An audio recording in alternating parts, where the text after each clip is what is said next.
There. Welcome to Stories with Grandma Joan. I'm so glad you came. Today we will be reading Chapter 4 of Mrs. Pigglewiggle's Farm. Here's a picture from the very first part of this chapter. It's called The Can't Find It Cure. Morton dear, said Mrs. Heatherwick, would you please run upstairs and get me my gold thimble? It's in my work basket, and the work basket is on the little table by the window. Okay, said Morton, cheerfully putting down his paintbrush right in the middle of painting a picture of a cowboy roping a wild steer. He went up the stairs 2 at a time and was in his mother's bedroom in 4 seconds. As soon as he got inside the room, however, his energy seemed to disappear, and he stood limply gazing like a puppet up at the ceiling. After he had looked at the ceiling for a while, he looked out the window. Gee, this window has a good view, Morton said as he gazed over the countryside. He could see Mr. Johnson clipping his tent caterpillars off his apple tree. He could see Mrs. Greer setting out her petunia flowers. He could see Jody Jones sitting on his bed not cleaning up his room. He could see Sharon Rogers doing figure eights on her roller skates on Willow Street. If a person stayed up by this old window long enough, Morton said to himself, he could learn about everything that's going on in the whole world. Then up the stairs floated his mother's voice. Morton, what in the world are you doing? Bring me the thimble, dear. Morton went downstairs and said, I couldn't find it. Did you look in my work basket? Asked his mother. What work basket? Said Morton. The one on the table by the window, said his mother. Oh, that one, said Morton, as if his mother's room was a solid mass of work baskets. Now go up and get me the thimble, please, said his mother. I can't poke this needle through your jeans without it, and I have 4 pairs to patch. So Morton went upstairs again. This time his dog, Tagalong, met him at the top of the stairs, licked his face, and told him very plainly that something was wrong with him. What is it, old boy? Said Morton, hugging Tagalong. What's the trouble? Said Tagalong, holding up his paw and showing Morton the burr that was in between his toes. Oh, you poor old boy, said Morton. Here, hold still and I'll get it out for you. There, now isn't that better? Tagalong said it wasn't. So Morton looked and saw that he had burrs all over him. Well, said Morton, going in and getting his mother's silver-backed hairbrush and comb, we'll just comb all those mean old burrs out, won't we, boy? Half an hour later, Mrs. Heatherwick came to the foot of the stairs and called, Morton, where is that thimble? Oh, that, said Morton. I couldn't find it. With a sigh of exasperation, his mother ran upstairs, went into her bedroom, opened her work basket on the little table by the window, and saw that the gold thimble was there in plain sight. She then went out into the hall, took Morton by the ear, led him in, and showed him the thimble. He said, Well, my gosh, you mean in that work basket? His mother said, Is that my silver hairbrush you were holding? I guess so, said Morton. What are you doing with it? Asked his mother. Just taking burrs out of old Tagalong, said Morton. Brushing a dog with my silver hairbrush? Shrieked his mother. Well, yes, said Morton. It's better than mine for burrs because it has stiffer bristles. And I suppose you used my comb too? Said his mother. Well, I tried to, said Morton, but it pulls Tagalong's fur and he doesn't like it. Morton Heatherwick, said his mother, you go right out and get me my comb and don't let me ever, as long as I live, find you using it again for anything. So Morton went out in the hall and called back, I can't find it. You can't find it, said his mother. That's ridiculous. You were just using it. And who would take it? Said his mother. I don't know, said Morton, but somebody sure did. A cat burglar, maybe. They can come in a house and you can't even hear 'em at all. If a cat burglar came in this house, Tagalong would bark, said Mrs. Heatherwick. Anyway, what would a cat burglar want with a comb with 2 broken teeth filled with dog hairs and burrs? I don't know, said Morton. but sometimes those cat burglars are kind of crazy and they'll take just about anything. There has been no cat burglar in this house, said Mrs. Heatherwick in her very exasperated voice. There never has been a cat burglar in this house, and there never will be a cat burglar in this house. Now find my comb, Morton. Just then Tagalong got up to go after a fly that was buzzing on the hall window, and there on the floor where he had been lying was the comb. "Hey, Mom, here's your comb," said Morton, picking it up and handing it to her with a proud smile. "It was laying right here on the floor, under old Tagalong."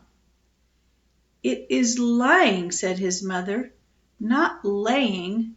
Now, if you want to continue to take burrs out of Tagalong, go down to the basement and get his comb and his brush. They are on the shelf above the wash tubs, right next to his flea powder and the worm medicine." "Oh, I know," said Morton. "Come on, Tagalong, old boy. We'll get those old burrs out." They ran down the stairs, and his mother could hear Morton clumping down into the basement. In 2 seconds a shout came up the basement stairs. "Hey, Mom, I can't find Tagalong's brush. It isn't on that shelf." "It is," shouted his mother back. "I saw it yesterday. It's right above the wash tubs." So Morton looked on the gardening shelf by the door and couldn't find Tagalong's brush and comb. But he did see a can of paint he had bought the summer before for his bicycle. "Say, that's what I want to do today," he said to Tagalong. "Paint my bike. I'm going to paint her bright red with silver trimmings. Boy, old Benji Franklin will love my bike. His bike's rusty and blue like an old tin can. Come on, Tag. Let's wheel the bike over here under the window so we can see what we're doing." At lunchtime, when Morton came upstairs, his mother said, "Did you get the burrs off Tagalong?" "Oh, I couldn't find the brush and comb," said Morton, "but I've been painting my bike and it looks great." "Did you put newspapers on the floor first?" asked his mother. "Oh, no," said Morton, "but I'm only painting the top part right now." "Have you spilled any paint?" asked his mother. "Well, a little," said Morton, "but I wiped it up. See?" And he held up his handkerchief, which looked as if it had had a bad nosebleed. "Not your handkerchief!" wailed his mother. "Sure," said Morton, "and I got every drop of paint off the floor." "Well," said Mrs. Heatherwick, "from now on use an old rag to wipe up the paint, and please spread newspapers all over the floor wherever you're painting. There's a bottle of turpentine in the paint cupboard. Put a little on the old rag and take the paint off your face, out of your hair, and off your arm." "Sure, Mom," said Morton. "I will as soon as I finish this banana." But of course, when Morton finished his banana, he couldn't find the turpentine. "Mom, where'd you say that turpentine is?" he yelled from the basement. "I looked in the fruit cupboard and it isn't there." "I didn't say it was in the fruit cupboard," his mother said. "I told you it was in the paint cupboard. It is on the top shelf of the paint cupboard." "It isn't there," he yelled a few minutes later, but fortunately Mrs. Heatherwick was up changing her clothes to go to her ceramics class and couldn't hear him. When she was dressed, she told Morton to go over to Mrs. Beecham's and play with the Enterprise while she was gone. He said, "Oh, Mom, I don't want to go to Beecham's. Mrs. Beecham is so darned clean she makes us look at television through the window, and she won't let Tagalong on her property."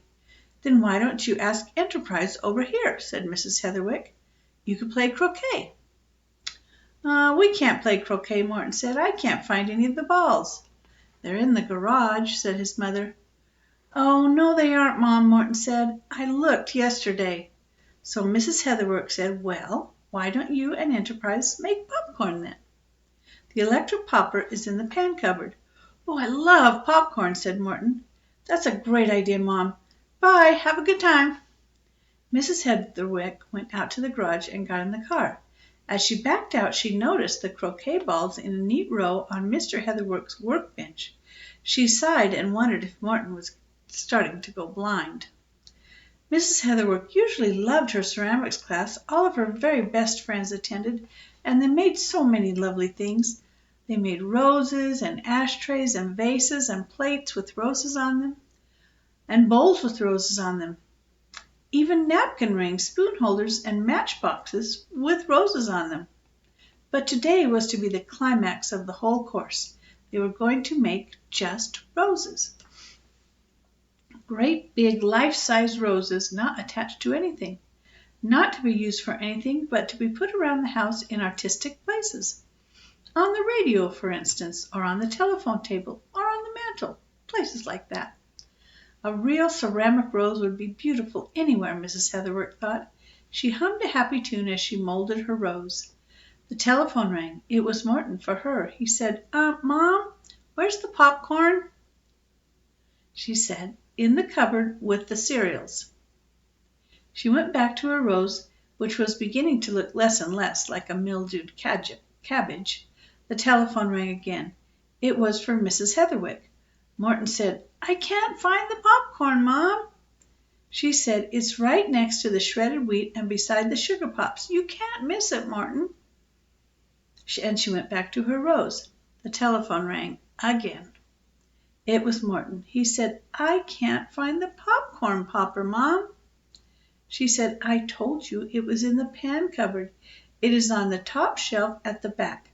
Plug it into the outlet on the stove. The popcorn was right where I told you, wasn't it? Morton said, oh, I couldn't find our popcorn, so Enterprise went home and got his. Well, bye, Mom. That was the last call, and so Mrs. Heatherwick presumed that Morton had found the popper. She put a bright pink glaze on her rose and was very proud of the real little thorns she had made. Lou Hopscotch told her it was the prettiest rose in the whole class, and she would bake it in her kiln, and it would be ready to take home and put on her radio by Saturday. Mrs. Heatherwick was as happy as a bee. When she got home, the very first thing she was going to do was go in the living room and decide where the beautiful rose would look best. But when she got home and went into the living room, she gave a scream and put her hands over her eyes. What appeared to be two black-faced old trappers were crouched over a smoking fire in the fireplace, shaking a greasy skillet. All around them in every direction was an inch-deep carpet of greasy burned popcorn and salt. What in the world are you doing? Shrieked Mrs. Heatherwick. Making popcorn, said the voice of Morton from the face of the blackest trapper. We couldn't find the electric popper, so we built a fire in the fireplace, and we're doing it the old-fashioned way. Take it out of there right now, said Mrs. Heatherwick grimly, and bring me the vacuum cleaner. Gosh, Morton, I gotta go home, said Enterprise, edging toward the door. You are staying until this mess is cleaned up, said Mrs. Heatherwick. Well, all right, said Enterprise, taking the hearth broom and swacking at the popcorn so that a piece hit Mrs. Heatherwick right in the eye. Oh, go on home, she said, and you, Morton, go up to your room. I'll clean this up. It's safer. It took her about an hour to vacuum up all the popcorn, about 3 hours to get the grease stains off her new gray carpet, and about 2 seconds to find the electric corn popper exactly where she had told Morton it was. When Mr. Heatherwick came home, starving and hoping for an apple pie or maybe a hot, fresh chocolate cake, he found his wife crying in the kitchen.